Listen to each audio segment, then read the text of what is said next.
Welcome to Surya's TV good evening news. వైసీపీకి MP Magunta Srinivasulu Reddy రాజీనామా చేశారు. రాజకీయ భవిష్యత్ త్వరలో నిర్ణయం తీసుకుంటామని తెలియజేశారు. ఇప్పుడు మేము గడిపినప్పుడు ఒకటే మాగుంటు కుటుంబానికి ఉన్నది, కుటుంబ సభ్యులందరూ కూడా ఆత్మగౌరవం. ఈగో లేదు. We don't have ego, we got lots of self respect. అంటే అహం లేదు, ఆత్మగౌరవం ఎప్పుడు కూడా ఉంటుంది. ఒక రెస్పెక్ట్ అనేది ప్రతి ఒక్కరూ కోరుకునేది ఏముంటుంది? గౌరవం. మా ఇంటికి వచ్చినప్పుడు ఆ గౌరవం ఇస్తుంటేనే అందరూ కూడా సంతోషంగా రాగలుగుతారు ఉన్నప్పుడు కూడా. అటువంటి గౌరవం కొరకే ఏంటంటే మాగుంటు కుటుంబం ప్రకాశం జిల్లాలో ఇప్పటి వరకు కూడా గడుపుతూ ఉండింది. ఆ గౌరవాన్ని నిలబెట్టుకోవాలనే ఉద్దేశంతోనే ప్రతి ఒక్కరు కూడా జరుగుతున్న పరిణామాలకి వారు కూడా చెప్పటం అనేది కూడా మనం చూస్తూ వస్తున్నాం. రాబోయే ఎన్నికల్లో మాగుంటు కుటుంబం ఒక నిర్ణయం కూడా తీసుకున్నది. మా వదినమ్మ గారు పార్వతమ్మ గారి ఆశీస్సులతో కూడా మా తనయుడు అబ్బాయి మాగుంట రాఘవరెడ్డి గారిని నెక్స్ట్ ఎలక్షన్లో ఒంగోలు ఎంపీ కూడా పోటీ చేయాలనేది ఒక నిర్ణయం కూడా తీసుకోవడం కూడా జరిగింది. ఈరోజు మనం అందరం ఇక్కడ సమావేశమయ్యాం. ఆత్మగౌరవం అనేది మామూలుగా మనం ఎప్పుడు కూడా ఆలోచిస్తూనే వస్తున్నాం. ఈరోజు జరుగుతున్న పరిణామాలను కూడా ఆలోచిస్తూ వస్తున్నప్పుడు చాలా బాధాకరమైన విషయం ఇది.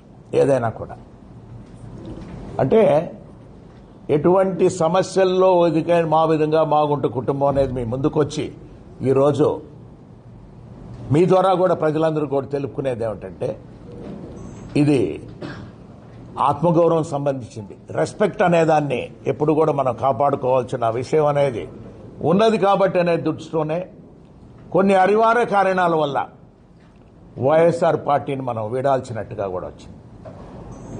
అందుకే ఈరోజు అందరినీ కూడా సమావేశపరిచి మనం మీ అందరికీ కూడా ఒక విధంగా ఏంటంటే ఈ 5 సంవత్సరాల కాలంలో ముఖ్యమంత్రి గారు జగన్మోహన్ రెడ్డి గారు కూడా వారు కూడా సహాయ సహకారాలు కూడా మాగుంటు కుటుంబంకి అందింది.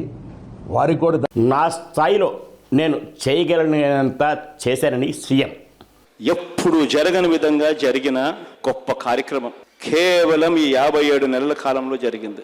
ఎప్పుడు చూడని విధంగా పరిపాలనలో సంస్కరణలు తీసుకొచ్చాం, మార్పులు వచ్చాయి. ఈ అంశం ప్రతి ఇంటికి కూడా వెళ్ళి చెప్పగలగాలి. ఇక నేను చేయగలిగిందంతా నేను చేశా. ఇక ముందుకు తీసుకొని పోయి ఈ ఎన్నికల్లో గెలిచి రావాల్సిన బాధ్యత ఇక కేవలం మీ మీద, ఈ 45 రోజుల్లో మీరు చేసే ఆర్గనైజేషన్ స్ట్రెంత్ మీద మాత్రమే ఆధారపడి ఉంది అని చెప్పి మాత్రం చెప్తా ఉన్నా. ప్రతి ఒక్కరూ కూడా రెట్టించిన ఉత్సాహంతో పోండి. మంచి చేశాం, మంచి చేసి ఓటు అడుగుతా ఉన్నామన్న ఒక గొప్ప సంతృప్తితో పోండి. లాస్ట్ టైం నాకు 151 వచ్చాయి, లాస్ట్ టైం 22 ఎంపీలు వచ్చాయి. ఈసారి మాత్రం 175కు 175 రావాల్సిందే. ఆ దిశగానే అడుగులు పడాలి. 25కి 25 ఎంపీలు రావాల్సిందే అన్న దిశగానే అడుగులు పడాలి. అంతే కాన్ఫిడెన్స్ తో అడుగులు వేయమని చెప్పి మీ అందరికీ కూడా all the very best wishes తెలియజేస్తూ సెలవు తీసుకుంటాను. వివాహేతర సంబంధాలు పెట్టుకోవాలని వెంటబడి గుడివాడకు చెందిన నాని నిన్న విజయవాడ సత్యనారాయణపురం టీచర్ మాధురిపై కత్తితో దాడి చేసిన విషయం తెలిసిందే. తీవ్ర గాయాలతోటి ఆమె ప్రభుత్వాసుపత్రిలో చికిత్స పొందుతున్నారు. నిందితుడు తన ఇంటి వద్ద ఉరివేసుకున్నారని సత్యనారాయణపురం సిఐ వెంకట నారాయణ తెలియజేశారు.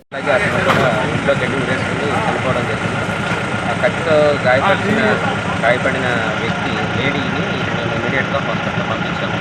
ఆవిడ ప్రస్తుతానికి పనులతో ట్రీట్మెంట్ అనంతరం ఫర్దర్ డీటెయిల్స్ తెలియజేస్తాం. ఈ నరికిన వ్యక్తి ఎవరనేది ఇంకా తేడా. ఈ అమ్మాయి పేరు వక్కలగడ్డ మాధురి అని చెప్తున్నారు. ఇది టీచరు. ప్రస్తుతానికి అంతవరకు తెలిసి పూర్తి విషయాలు తెలియజేస్తాం. Kondapalli municipality councillor Bhulakshmi BC తరఫున తనకి సీటు కేటాయించాలని మైలవరం సీటు వసంత కృష్ణప్రసాద్కి ఇచ్చారని భూలక్ష్మి మండిపడ్డారు. మైలవరం నియోజకవర్గంలో బీసీలకు సీటు అడిగి ఉన్నాను. బీసీ తరపున నాకు సీటు కేటాయించాలి అని అడిగి ఉన్నాను. అలాగే అధిష్టానానికి కూడా లెటర్ పంపించడం జరిగింది.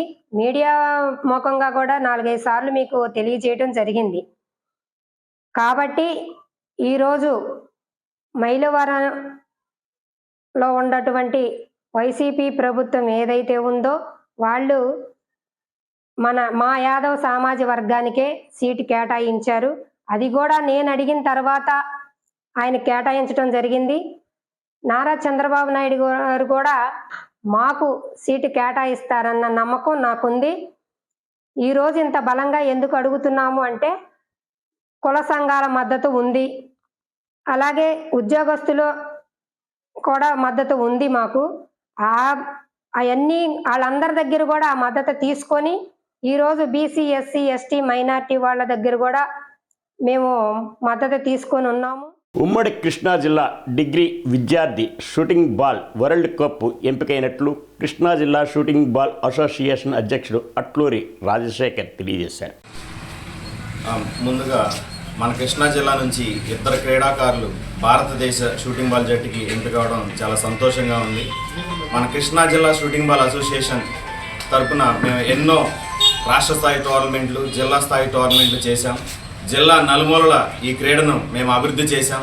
మా జిల్లా అసోసియేషన్ ప్రెసిడెంట్ అట్లూరి రాజశేఖర్ గారి ఆధ్వర్యంలో మేము ఎన్నో గేమ్కి సంబంధించి క్లినిక్స్ అన్నీ చేశాం. ఆ క్లినిక్స్, ఆ టోర్నమెంట్లో భాగంగానే ఇద్దరు మట్టిలో మాణిక్యాల్లాగా వీళ్ళిద్దరు క్రీడాకారులు మన గన్నవరం నియోజకవర్గం ముస్తాబాద్ గ్రామం నుంచి కమర్ భాష, అట్లాగే విజయవాడ లయోలా కాలేజ్ నుంచి విజయ్, వీళ్ళిద్దరూ ఎన్నో రాష్ట్ర స్థాయి పోటీల్లో, జాతీయ స్థాయి పోటీల్లో ఉత్తమ ప్రతిభ కనబర్చి ఉత్తమ క్రీడాకారులుగా ఎన్నో అవార్డులు సొంతం చేసుకున్నారు. అట్లాగే ఈ క్రీడని మన రాష్ట్రంలో డెవలప్ చేస్తున్నటువంటి మన రాష్ట్ర ప్రధాన కార్యదర్శి పరశురాముడు గారి కృషి ఎంతో ఉంది. ఆయన 2017 నుంచి ఈ అసోసియేషన్ హ్యాండ్ ఓవర్ చేసుకుని ఎంతోమంది క్రీడాకారులను వెలుగులో తెచ్చి ఎన్నో జాతీయ స్థాయి, రాష్ట్ర స్థాయి పోటీలను చేశారు. షూటింగ్ బాల్ క్రీడ వాలీబాల్ క్రీడను పోలి ఉంటుంది. ఈ క్రీడ నిజమైన భారతదేశ క్రీడ. ఈ క్రీడ మన భారతదేశంలోనే పుట్టింది. ఢిల్లీలో ధర్మపాల్ సింగ్ అనే వ్యక్తి ఈ క్రీడని కనిపెట్టారు. మన దేశంలో పుట్టి 45 సంవత్సరాల నుంచి ఈ క్రీడ జాతీయ స్థాయి పోటీలు జరుగుతున్నాయి. ఎప్పుడైతే మన రాష్ట్ర ప్రధాన కార్యదర్శి గారు పరశురాముడు గారు గత 5 సంవత్సరాల క్రితం దీన్ని హ్యాండ్ ఓవర్ చేసుకున్నారు, అప్పటి నుంచి మన రాష్ట్రంలో ప్రతి జిల్లాలోనూ ప్రతి గ్రామంలోని ఈ క్రీడ అభివృద్ధి చెందింది. అట్లాగే లాస్ట్ ఇయర్ జరిగిన ఫస్ట్ ఏషియన్ కప్లో కూడా మన జిల్లా నుంచి 3 క్రీడాకారులు భారతదేశ జట్టుకి ఎంపికయ్యారు. అట్లాగే మున్ముందు కూడా ఎంతోమంది, వీళ్ళిద్దరు కాకుండా మున్ముందు కూడా ఎంతోమంది జాతీయ స్థాయి, అంతర్జాతీయ స్థాయి ఆడాలని కోరుకుంటూ సెలవు తీసుకుంటాం. జగన్ రెడ్డి పాలనలో ఆంధ్ర రాష్ట్రం సర్వనాశనమైందని కోగంటి రామారావు మండిపడ్డారు. 850 ప్లాట్లు మేము రద్దు చేస్తున్నాం, మీకు ఇంకోసారి ఇస్తామని ఆ రోజు సీఎం ఇచ్చినారు. మా ప్లాట్లు రద్దు చేసి హైకోర్టు నిన్న వారికి మళ్ళీ మీకు చెప్పింది కరెక్ట్ కాదు, రాష్ట్ర ప్రభుత్వాన్ని చంద్రపేటలో చెప్తూ వాళ్ళకి రైతులకు రక్షగా నిన్న తీర్పు ఇవ్వడం జరిగింది. మీకు వాళ్ళకి రక్షణ అంటే హైకోర్టు ఎంతో కాపాడుతూ ఉంది పాప రైతాన్ని.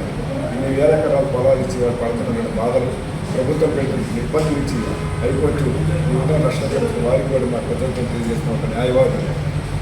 కాబట్టి అదేవిధంగా జగన్మోహన్ రెడ్డి గారు అధికారంలోకి వచ్చే ముందు అనేక వాగ్దానాలు చేశారు, ప్రజలు నమ్మారు, అని గెలిపించారు, సంతోషం ఉండాలి. మన ప్రజాతీయతకు ఎదురైనా శిరస్వహించవచ్చు, దానికి ఏమీ తప్పు లేదు. కానీ ఆయన అధికారంలోకి వచ్చిన తర్వాత ముఖ్యంగా పేద ప్రజలు ఉపయోగించే ఇసుకే ఆ ఒక్కరు తీసుకుంటే సార్ ఆయన పరిపాలన అట్లా ఉందని. ఇక లిక్కర్ సాగర్ చెప్పవలసిన లిక్కర్ షాప్ దగ్గరికి వెళ్తే ఇంతవరకు ఒక ముఖ్యమంత్రిని లిక్కర్ తాగే విమర్శించడం మేము చూడలేదు. రాష్ట్ర చరిత్ర 40 సంవత్సరాలు నాకు కూడా అనుభవం. కాబట్టి ఇట్లా ప్రజా వ్యతిరేక కార్యక్రమాలు టీచర్స్ కానీ మేము 20,000 టీచర్లు చంద్రబాబు నాయుడు గారు రాష్ట్ర ప్రభుత్వం విడిపోయిన తర్వాత, కొత్త ప్రభుత్వం ఏర్పడింది, కొత్త రాష్ట్రం ఏర్పడిన తర్వాత ఒకే రోజు 20,000 మంది టీచర్లని ఆయన అపాయింట్ చేయడం జరిగింది. కానీ ఒక్క టీచర్ పోస్ట్ కూడా ఇవ్వకుండా ఆ టీచర్లు అందరూ కూడా అనేకమైనటువంటి వారి యొక్క వృత్తిని చేసుకోకుండా అనేక రకాలుగా ఇబ్బంది పెడుతూ ఆ వర్గాన్ని, ప్రభుత్వ ఉద్యోగుల్ని, అదేవిధంగా మరి బిల్డింగ్ కార్మికుల్ని, పనులు లేకపోవడం, రాడ్ బిల్డింగ్ వర్కర్స్ ఎంతోమంది ఈరోజు ఈ రాష్ట్ర ప్రభుత్వం ఒక పరిపాలన, జగన్మోహన్ రెడ్డి గారి పరిపాలన సఫలవుతాం అన్నమాట. సరే ఏదేమైనా మనం ఎంత విమర్శించినా ప్రజల యొక్క తీర్పు శిరోధార్యం కాబట్టి ఎన్నికలు వచ్చినాయి. ముఖ్యంగా చంద్రబాబు నాయుడు గారు, మరి జనసేన అధ్యక్షులు పవన్ కళ్యాణ్ గారు ఎంతో దూరదృష్టి ఈ రాష్ట్ర ప్రజలకు, ఈ రాష్ట్రానికి జరుగుతున్న అన్యాయాన్ని, మరి పవన్ కళ్యాణ్ గారి తెలుగుదేశం పార్టీ అంటే తప్పదు, జగన్మోహన్ రెడ్డి గారితో 40 సంవత్సరాల క్రితం ఎన్టీఆర్ నాయకత్వంలో పుట్టిన పార్టీ. అప్పటి నుంచి అనేక ఒడిదుడుకులు ఎదుర్కొంటూ ఫైట్ చేస్తూ ఆనాడు కాంగ్రెస్ ప్రభుత్వానికి ఈనాడు జగన్ ప్రభుత్వాన్ని పోరాడుతూనే ఉంది.